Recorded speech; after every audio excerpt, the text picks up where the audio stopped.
یہ جو 295C کا قانون ہے نا، یہ ایسا لگتا ہے کہ شدت پسند مولویوں کے ہاتھ میں دشمنی نکالنے کا ایک کھلواڑ بن چکا ہے۔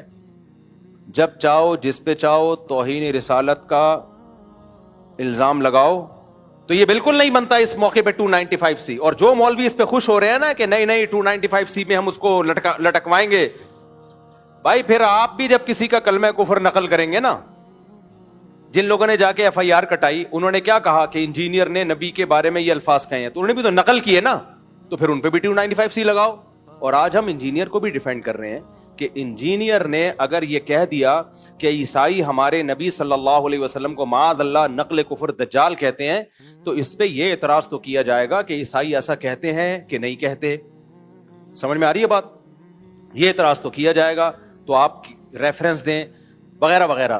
یہ اعتراض نہیں کیا جائے گا کہ انجینئر نے نبی کی توہین کی ہے، کیونکہ انجینئر علی مرزا نے خود معاذ اللہ نقل کفر نبی کو دجال نہیں کہا ہے، کسی اور کی طرف نسبت کی ہے کہ نبی کیا ہے، معاذ اللہ نقل کفر دجال ہے، معاذ اللہ۔